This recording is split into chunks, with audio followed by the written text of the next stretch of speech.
3. Bismillahirrahmanirrahim. Assalamualaikum warahmatullahi wabarakatuh. Apa kabar anak-anakku sekalian? Ibu doakan semoga kita semua selalu ada dalam lindungan Allah Subhanahu wa taala. Alhamdulillah pada kesempatan hari ini kita semua dapat melaksanakan proses belajar mengajar dengan sistem daring. Ibu harapkan untuk pembelajaran hari ini kalian mencermati pembelajaran ini dengan baik dan selalu tetap semangat. Untuk pembelajaran kelas 7 hari ini, kita memasuki materi baru di bab 8, bab terakhir, mengenai menjadi pembaca efektif. Nah, berhubungan dengan menjadi pembaca efektif, di sini pembahasan yang akan kita bahas itu mengenai sebuah buku. Kemudian merangkum buku, pokoknya berhubungan dengan sebuah buku. Nah, berkenaan dengan buku, dalam buku itu dibagi menjadi dua ya sifatnya. Ada buku fiksi dan buku non fiksi. Nah, yang disebut dengan buku fiksi adalah buku yang isinya bukan berdasarkan peristiwa yang telah terjadi atau merupakan sebuah cerita rekaan atau cerita yang tidak sebenarnya. Cerita yang dibuat berdasarkan imajinasi atau khayalan penulis. Kemudian satu lagi ada yang dinamakan dengan buku non-fiksi. Nah, kalau buku non-fiksi ini adalah buku yang berisi tentang cerita yang benar-benar terjadi ya, atau berisi tentang ilmu pengetahuan, berisi tentang fakta-fakta yang sesuai dengan apa yang terjadi.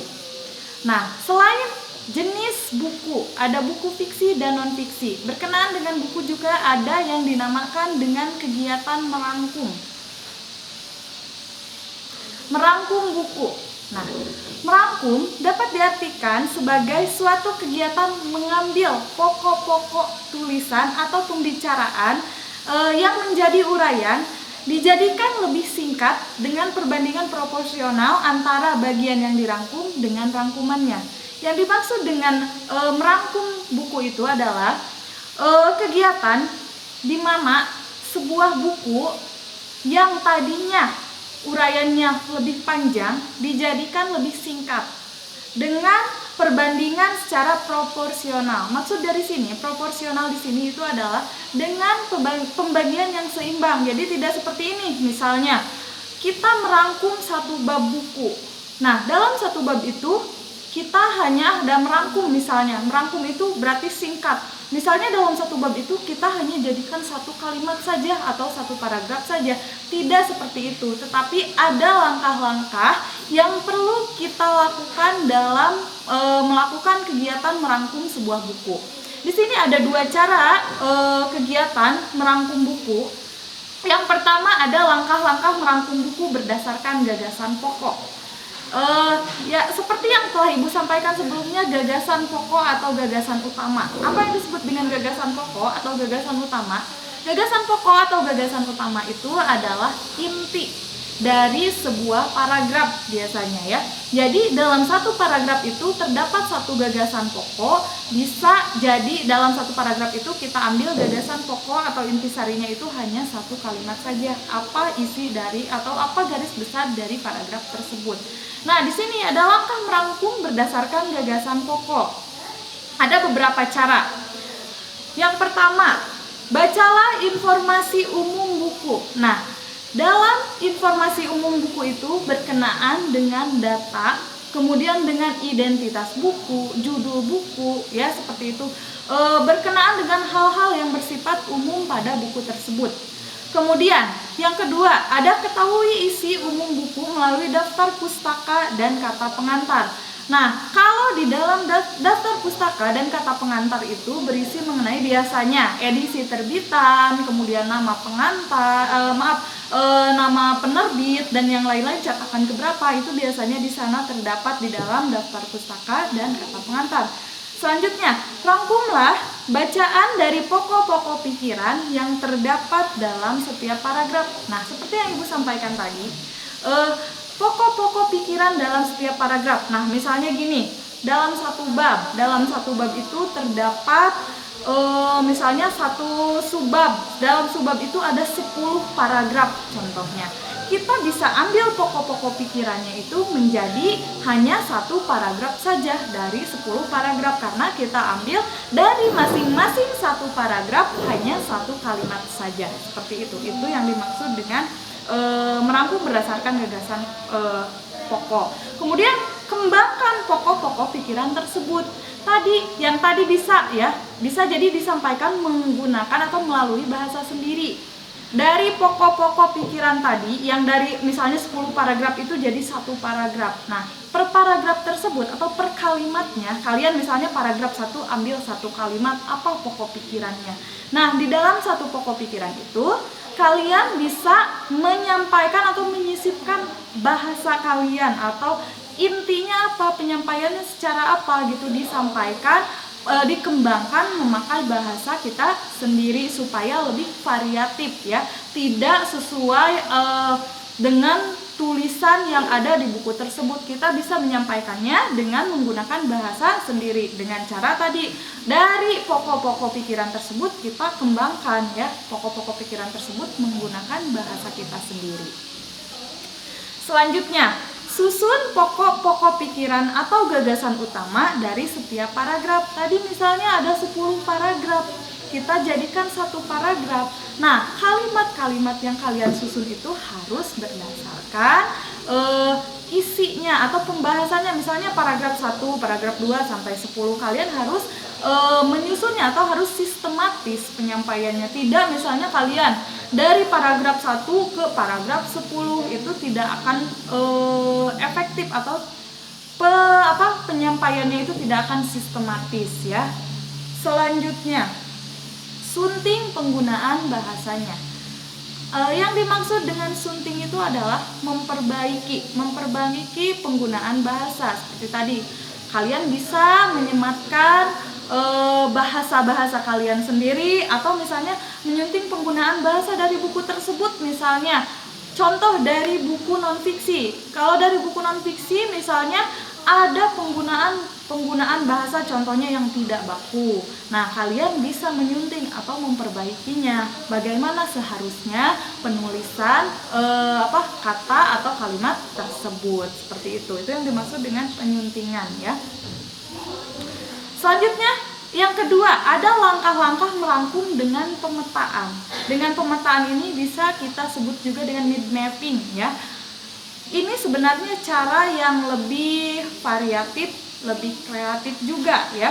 Di sini yang pertama, tulis judul di tengah kertas. Nah, kalian kalau merangkum dengan cara seperti ini bisa menambah supaya tidak bosan atau supaya tidak jenuh juga ya, tampilan dari hasil rangkuman kalian. Seperti itu. Langkah-langkahnya yang tadi, tulis judul di tengah kertas, buat cabang utama terkait topiknya, kemudian dari setiap cabang buat subcabang untuk hal yang saling berhubungan. Ini biasanya akan lebih menyenangkan kegiatan dengan membuat pemetaan pikiran seperti ini, apalagi dengan misalnya daya dukung yang banyak, misalnya ada pensil warna, ada kertas gambar dan yang lain-lain, itu bisa dibuat lebih kreatif mungkin. Nah, di sini Ibu ada contoh pemetaan pikiran atau mind mapping dari contoh di sini nih. Di sini judulnya itu ada aktivitasku. Nah, aktivitasku itu termasuk judulnya buat tulisan di tengah kertas. Kemudian ada cabang utamanya. Cabang utamanya apa saja di sini contohnya ya. Dari aktivitasku, cabang utamanya itu ada kuliah, beribadah, kemudian membersihkan dan belajar. Itu cabang-cabang utama. Dari setiap cabang utama itu kalian buat anak cabangnya ya. Buat anak cabangnya, misalnya dari kuliah, ada apa saja kegiatan yang berhubungan dengan kuliah? Ada belajar, kemudian tugas, ketemu teman, kemudian dan yang lain-lain. Dari beribadah, misalnya ada apa saja yang berhubungan dengan ibadah? Ada sedekah, berdoa, dan yang lain-lain. Kemudian yang selanjutnya kalian bisa lihat di contoh pemetaan pikiran di sini. Itu juga dikatakan sebagai kegiatan merangkum ya. Jadi kegiatan merangkum itu ada dua, ada melalui menuliskan pokok-pokok pikiran dari setiap paragraf, dan ada juga yang melalui pemetaan pikiran atau mind mapping. Selanjutnya, berkenaan dengan buku lagi, ada menelaah unsur-unsur buku dan membuat komentar. Menelaah, di sini menelaah unsur buku dan membuat komentar itu dikatakan kalau tadi ada kegiatan merangkum, kalau dalam membuat komentar itu ada kegiatan meresensi. Meresensi itu apa? Bisa dikatakan itu menilai sebuah buku, ya. Di sini ada dua yang berkaitan dengan tadi, ada buku fiksi, kemudian non fiksi. Yang akan Ibu bahas di sini ada buku non fiksi terlebih dahulu. Di dalam buku non fiksi yang dapat unsur-unsur yang dapat kalian komentari di antaranya. Sebenarnya ini hampir sama dengan buku fiksi, bedanya itu di poin 4 sampai 7-nya.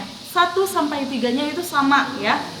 Dari segi yang dapat kalian komentari itu dari segi bagian cover, kemudian subbab buku, judul subbab, kemudian kalau di dalam buku non fiksi ada isi buku, cara penyajian buku, kemudian bahasa yang digunakan dan sistematika.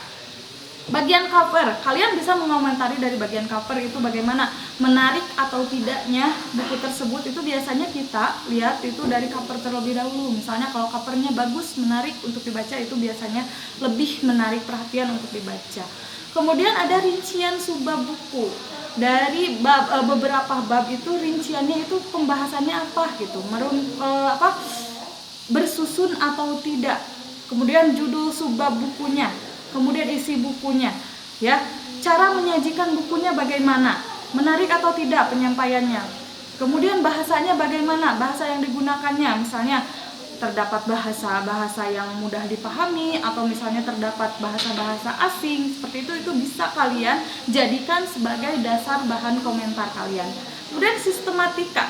Sistematika itu adalah penyusunannya bagaimana, susunan buku tersebut apakah sudah baik atau tidak.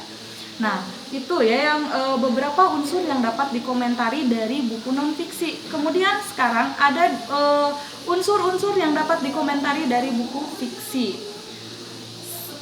Untuk poin 1 sampai 3 itu sama seperti unsur di buku non fiksi. Yang membedakan kalau di buku fiksi itu ada tokoh, ada tema, kemudian ada alur karena berkaitan dengan cerita. Biasanya kalau di dalam buku fiksi tokoh dan penokohan seperti apa, tokoh dan penokohan, tokoh di dalam ceritanya seperti apa, penokohannya, watak yang ada di dalam cerita itu seperti apa, apakah sesuai tidak dengan cerita yang disampaikan, seperti itu. Tema dalam cerita itu maksudnya apa, tema dan judul dan isi cerita sinkron atau tidak, ya. Kemudian bahasa yang digunakan, kalau dalam buku fiksi itu cenderung menggunakan bahasa yang bebas, ya. Bisa menggunakan tergantung genrenya, ya. Misalnya bisa menggunakan bahasa-bahasa yang formal atau non formal, baku atau tidak baku, karena cenderung lebih luas cakupannya karena itu berhubungan dengan imajinasi, kemudian berhubungan dengan daya hayal penulis, jadi lebih cenderung tidak terikat oleh aturan-aturan tertentu, tidak seperti di dalam buku non fiksi. Kemudian penyajian alur itu adalah rangkaian cerita, ya. Jadi misalnya gini, nyambung atau tidak alurnya, benar tidak, misalnya ada dari orientasi, kemudian ke komplikasi, kemudian ke resolusi, baru ke koda, atau misalnya tiba-tiba dalam ceritanya itu ke komplikasi, baru orientasi, dan yang lain-lain. Itu bagaimana penyajian alur atau jalan cerita yang baik dalam sebuah buku tersebut. Selanjutnya, struktur yang dapat dikomentari. Ya, kalau tadi hal-hal apa saja yang dapat dikomentari. Kemudian ini strukturnya. Kalau kita melakukan sebuah resensi atau penilaian terhadap buku, sistematikanya itu harus dari mana dulu. Jadi tidak sembarangan misalnya main mengomentari kelebihan buku ini apa, kekurangan buku ini apa. Tetapi ada langkah-langkah yang harus kalian lakukan. Yang pertama ada data buku. Jika kalian mengomentari sebuah buku, kalian sebutkan dulu data bukunya. Data buku itu dari mulai judul, kemudian penulis, dari mulai tahun terbitnya, temanya seperti apa, jumlah halamannya seperti apa, dan yang lain-lain yang bersifat tentang identitas buku tersebut. Selanjutnya, ada info singkat tentang terbitan atau edisi. Nah, ini biasanya terdapat bisa di bagian belakang buku, atau bisa juga misalnya kalau di dalam buku non-fiksi tadi ya, bisa di dalam kata pengantar seperti itu, atau kita bisa lihat mengenai informasi-informasi lainnya itu di daftar pustakanya. Selanjutnya, ringkasan cerita atau sinopsisnya. Jadi kita ambil garis besar dari cerita tersebut atau dari isi buku tersebut. Apa misalnya garis besar dari isi buku tersebut ya? Kita bisa sampaikan atau kita bisa sajikan hanya dalam bentuk beberapa paragraf saja. Tidak terlalu, misalnya tidak usah terlalu bertele-tele atau panjang, cukup kalian sampaikan inti dari pembicaraan atau inti dari isi buku tersebut ya. Kemudian ada tanggapan. Kalau tanggapan itu bersifat kepada komentar kita ya, apa misalnya hal pertama yang kita baca atau hal pertama yang kita lihat dari buku tersebut apa? Pasti kita mempunyai komentar ya. Bagaimana buku tersebut? Oh, ini bukunya misalnya bagus karena apa? Misalnya, atau bukunya kurang menarik karena apa? Itu tanggapan pertama kita ya. Kemudian penulisan tentang cerita atau penyampaian dari isinya bagaimana? Menyangkut kepada sistematikanya seperti tadi ya, penyampaian isinya seperti apa, atau misalnya penggunaan bahasanya. Baru masuk ke penilaian. Kalau penilaian terhadap buku itu berisi tentang apa kelebihan, kemudian apa kekurangan yang terdapat di dalam buku tersebut. Jadi sertakan misalnya kelebihan buku ini apa, kekurangan buku ini juga apa ya. Data penulis. Kalau data penulis itu biasanya berisi mengenai penulis ini, misalnya latar belakang ya, atau riwayat penulis seperti itu. Misalnya nama pengarangnya siapa, tempat tanggal lahir, dari riwayat pendidikan, kemudian biasanya ada pengalaman kerjanya seperti apa. Itu yang dimaksud dengan data penulis. Nah, jadi untuk pembahasan kali ini di dalam menjadi pembaca yang efektif berhubungan dengan buku-buku ya, di sana masuk ke dalam buku fiksi, non fiksi, kemudian ada merangkum dan mengomentari sebuah buku. Pembahasannya dicukupkan sekian. Jika kalian ada yang ingin ditanyakan, kalian boleh nanti menghubungi ibu, bisa via WA. Kemudian untuk evaluasinya nanti akan ibu sampaikan di link Google Form. Untuk kurang dan lebihnya ibu mohon maaf.